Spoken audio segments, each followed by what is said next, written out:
We are at the end of the weekend, and even though we took one day off on Saturday, the spoilers did not stop. We've got Saturday and Sunday's spoilers to go over for Zendikar Rising, ongoing previews. Lots of spicy stuff in here. Let's check it out. Video starts right now.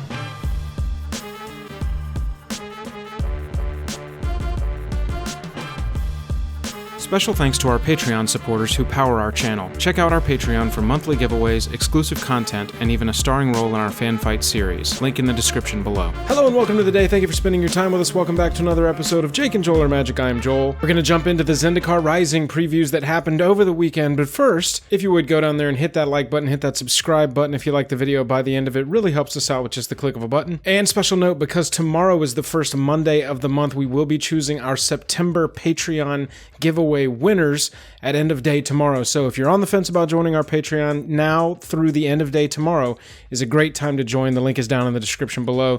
Let's jump over into the weekend spoilers. So we've got through Xerath. This is where Jake left off on Friday. So we'll start right here. Dreadworm, 1 black, 4 other for a 5/4 landfall. Whenever a land enters the battlefield under your control, it gains indestructible until end of turn. At common, this is an awesome card for draft and for limited. It's a cool top of your curve with a 5/4. Do wish it had something like Trample or Menace or something in addition to the ability to gain landfall indestructible, but still really good card. Scale the Heights is a sorcery for a green and 2 other. Put a +1/+1 counter on up to 1 target creature. You gain 2 life. You can play an additional land this turn. Draw a card. There is so much text on this that I just don't see how it can't be good. It's a little slow for 3 cost. I think that, Uro is what you want to hit in Constructed is what I'm talking about for that 3 mana with green to ramp. But putting a counter on a creature, gaining 2 life, playing an additional land, drawing a card, there's so much text on that one that we might actually see that card bounce around. Here's our showcase of Dreadworm, very cool. Luminarch Aspirant is very, very interesting. 1 white, 1 other for a 1/1 at the beginning of combat on your turn. Put a +1/+1 counter on target creature you control. So it helps your line continuously grow. It looks like a great 2-drop for what could be a potential mono-white aggro deck. Those tend to pop up once every 2 to 3 sets and be a strong force. Lately, the aggro deck that's been the monocolor one has been the mono green, but maybe something like this can help that come through. Here's our extended art of that. Canopy Baloth, so 1 green, 3 other, 4/3 beast. Whenever a land enters the battlefield under your control, it gets +2/+2 until end of turn. We had these Baloths first time around in Zendikar, and they've popped up in landfall sets that they grow as lands enter the battlefield. So cool to see something like that at common. Springmantle Cleric is an uncommon 1 green, 4 other, 2/3 elf cleric. Enters the battlefield with a +1/+1 on it for each color of mana spent to cast it. So base level, this card is going to enter the battlefield as a 3/4 if I'm reading it correctly, because you would need to spend 1 green mana at least to cast this, and it will go up from there. If you've got a 2 or 3 color aggro deck, Springmantle Cleric is pretty expensive at 5, but in draft or in sealed, it's going to be an excellent card. Shadow Stinger is 1 black, 2 other, 1/4 vampire rogue, so very relevant. Tap another untapped rogue you control. It gains Death Touch until end of turn, and whenever it deals combat damage to a player, that player mills 3 cards. Following along in the rogues check for like Threshold +1 graveyard, 8 cards in your opponent's graveyard thing that powers them up a little bit. This is another rogue that's going to fit into that theme, so we've got a nice enabler right here. Scorch Riders, 1 red, 3 other, 4/3 with a kicker of 2. When it enters the battlefield, if it was kicked, it gains haste. So you can have a 6 cost haste 4/3, not great. 4/3 for 4. It's fine. I think that this will be, one of your final slots on the edge of being cut in a draft or a sealed. Let's look at Magmatic Channeler. This is an excellent card. 1 red, 1 other for a human wizard. As long as there are 4 or more instant or sorcery cards in your graveyard, it gets +3/+1, and you tap to discard a card, exile the top 2 cards of your library, then choose one of them. You may play that card this turn. It's along the same lines of what we've been seeing in red for their card advantage in that color of the spectrum, but I think that this card is a house, a potential 2 mana 4/4 that will let you filter kind of with the red card advantage thing, discard lands that you don't need or whatever spell you don't, isn't going to help you at that moment and help you dig down and find an answer. I think that this could be an excellent card, and I'm super hyped to try this out in one of those like blue-red spells, prowess, flying, Kiln Fiend and Historic, you know, whatever version of it is you're playing, with the sprite that gains +1/+1 counters when things are cast, when instants and sorceries or non-creatures are cast. I think the Magmatic Channeler might have a place in that deck. That's the end of Friday. Let's move into Saturday's cards. Inordinate Rage is 1 red, 1 other, instant speed. Target creature gets +3/+2 until end of turn, and you get to scry. Good spell for pump. Leyline Tyrant is a red mythic. 2 red, 2 other for a flying 4/4 dragon, so good return there already. You don't lose unspent red mana as steps and phases end. Wow. And when the Tyrant dies, you can pay any amount of red mana, and when you do, it deals that much damage to any target. So the opponent, one of their creatures, or their planeswalker would be your targets there. This card seems like a house. This card seems like kind of a, you know, red questing beast, where it's just going to become this very powerful card in the meta. I know that haste is a huge part of why questing beast is how it is and is played as widely as it is, but I think that Leyline Tyrant could get up there as a 4-drop for red. Being able to dump mana that you don't spend into your mana pool and have it not leave the mana pool, it is something to keep up with, but it is a very powerful ability that can lead to, you know, higher cost spells being cast way earlier, just the death and damage trigger with Leyline Tyrant, X spells getting out of hand, things like that. Very excited to brew around Leyline Tyrant. I think it's very cool that these abilities here, which you don't see a lot, have been printed onto a playable, seemingly playable red mythic. Kazandu Nectar Pot is a 1/3/2 cost that landfalls, enters the battlefield under your control. You gain a life. Fine. Black Bloom Rogue, 1 black, 2 other for a menacing human rogue. It gets +3/+0 as long as they've got threshold +1, and it can be a Black Bloom Bog, try and say that 3 times fast, as a land on the back of it, so that's very cool. And I think these kind of cards are really going to smooth out mana. We'll see how they play. On the front side of this dual face modal card, we've got mana leak kind of ability, 1 blue, 1 other, counter target spell unless its controller pays 1. And on the back of it, as you can see, it's another one of our modal DFCs that have a land on the back. Skyclave Pickaxe. This card is very cool to me. Enters the battlefield, attach it to target creature you control. Landfall, whenever a land enters the battlefield under your control, it gets +2/+2 until end of turn for 1 green mana in relevant colors that can put multiple lands onto the battlefield at any given time. I think that this card is going to be the base of an early landfall deck. Whether that deck has legs or doesn't get hated too much out of the meta stands to be seen, but I think that this card will be the low end of the curve in a deck with cards like, you know, Oracle of Moldian, Historic, or anything that's going to let you put extra lands onto the battlefield every single turn. I think that this card has a lot of potential. Maybe not in standard, but I think strangely it has more potential as you go further back in Magic's history and play some of the older formats. I think that Skyclave Pickaxe could possibly get out of hand in those formats. Here's a Glacial Grasp. We've got effects like this every single set, it seems like. 1 blue, 2 other, tap target creature. Its controller mills 2 cards. That creature doesn't untap during its controller's untap step, draw a card. So, boy, we got a lot of text on there, I'll tell you that.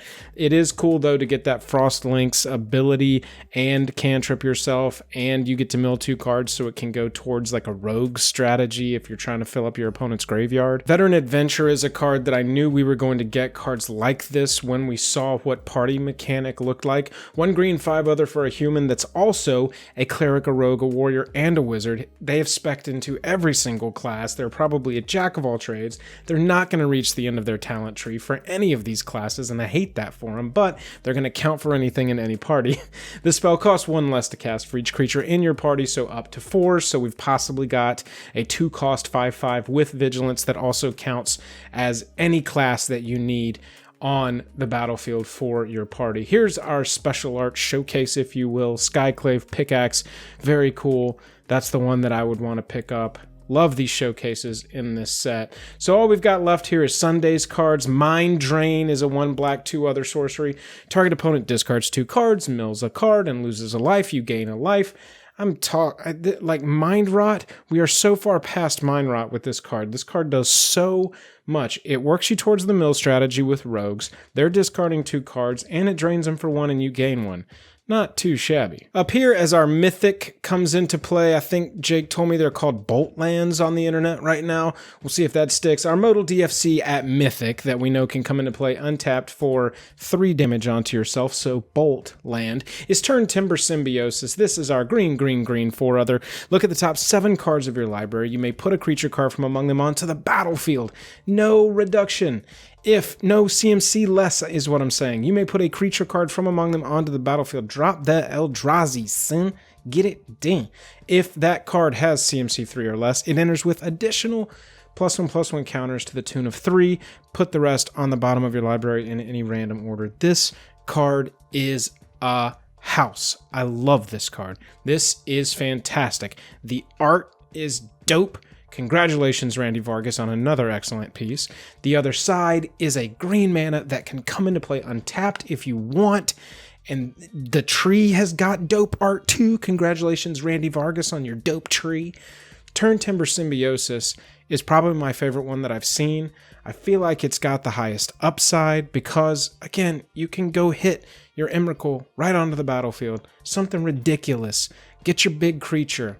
Stick that son of a gun right onto the battlefield, no limit, 7 mana only, and I know it's a lot, but in green, 7 mana only is accurate. This is the one that I am most excited about so far as the Mythic Modal Dual-Faced Cards go of the Bolt Lands. At common here, we've got Tobias Cosplayer, one white, 2 other. Sorry, that threw me off. 1 white, 2 other. Creature bird flying 2/2 when it enters the battlefield. You may return a land you control to its owner's hand, so it can help you with some landfall. It'll see limited play. Concerted Defense, 1 blue, instant. Counter target non-creature spell unless its controller pays 1, plus an additional 1 for each creature in your party. I think that this is going to be a huge deal in Constructed. This is essentially Spell Pierce, as long as you have a creature on the battlefield that's a cleric, rogue, warrior, or wizard. So it's not as good by any means. Pierce is great because on turn 1 you have this pay 2 or it gets countered of the non-creature variety of spells. And this one does need a little bit more going on. Namely, I think the easiest way would be one of the 1-drop rogues or one of the 1-drop wizards that flies. We've seen some of those in the mono blue decks of the past year or two. As staples in those decks, and so Concerted Defense seems to fall right into that. We wanted to put Spell Snare or Spell Pierce, into the meta, but we didn't want to put like Spell Pierce into the meta because it's a little too good maybe for Standard. So we'll see. I think that this card has a ton of potential, especially if we get some excellent version of a 1-drop for any of these or each of these creature types. I think for me, a lot of the party mechanic is really going to come down to that. Will we have excellent options for 1-drops of these creature types? Because that is going to lay the foundation to maybe build up a party towards some of these cards paying off well. And if we don't have good 1-drops of them, everything slows down and it just sort of can't keep up with how Standard and even faster, older formats have been going the past couple of months to years. Next up, we've got a Modal Dual-Faced card called Malakir Rebirth. 1 black, instant speed, choose target creature, you lose 2 life. Until end of turn, that creature gains when it dies, return to the battlefield, tapped under its owner's control. At 1 mana, I like this, especially because the other side of it is a land if you just need a land early. This is, I like that it's not mana cost specific. It's just any creature until end of turn. That creature gains when it dies, return to the battlefield tapped. So you can do this in response to a targeted removal spell and save your creature. It'll come back to the battlefield. I think I would have to test this obviously to see how it feels when you're playing it, but in decks that are already really rocking with the sacrifice theme and the graveyard theme, I think that Malakir Rebirth might have a place in those decks, not as a 4-of, obviously, but we'll see, especially since it can be a land. It really comes down to how these cards, these dual-face modal cards that have a comes into play tapped land on the back, how they feel mechanically and if they're competitive or not. Final row we've got up here, we've got the big one here. We're going to come back to it. Stonework Pack Beast is a 2-cost 2/1. It's also a cleric, rogue, warrior, and wizard, so this is a pretty solid 2-drop for the mechanic in limited, and you can pay 2 to filter your land colors, so it kind of is a little bit of fixing, even though this is probably a set that's not going to need a ton of fixing because of all of the different Modal Double-Faced land cards. Again, we'll have to see how that mechanic works. Mesa Lynx is a 2-cost 2/1. As long as it's not your turn, it's a 2/3.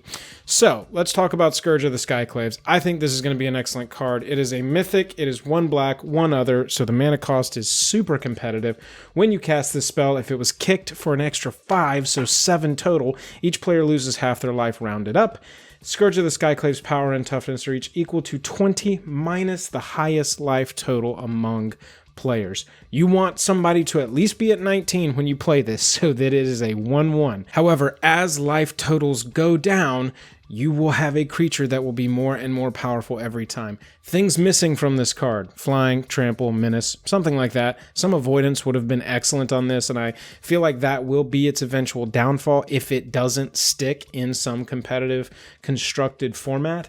However, the fact that it will get stronger as the game goes on is excellent. This is a lot like Death's Shadow, except it is the highest life total among players, so that's what it's going to check for.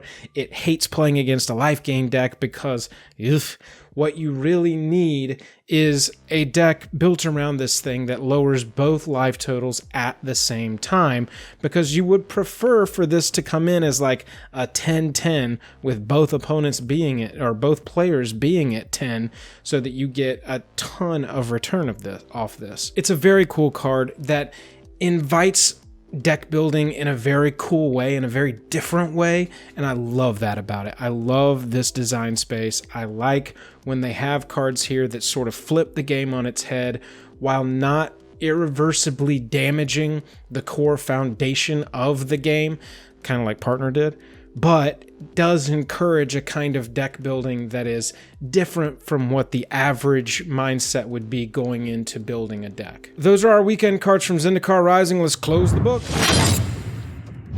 Thank you so much for watching. Like I said, go down there and hit like, hit subscribe if you like our videos. If this is your second Jake and Joel or Magic video, you got to. Come on, just go down there and click that subscribe button. It really helps us out, and it's super free. And if you want to join our Patreon, like I said, it's a great 24-hour period to join, because we will be doing our September giveaway tomorrow evening, and you've still got time to enter that. Go check it out. Link is down in the description below. We will see you tomorrow. Zendikar Rising continues. We've got a fun week. I think we're going to start seeing some Commander product come from the Zendikar Rising releases, and really excited to talk about that. I'm tapped out for this one, though. Have a good week.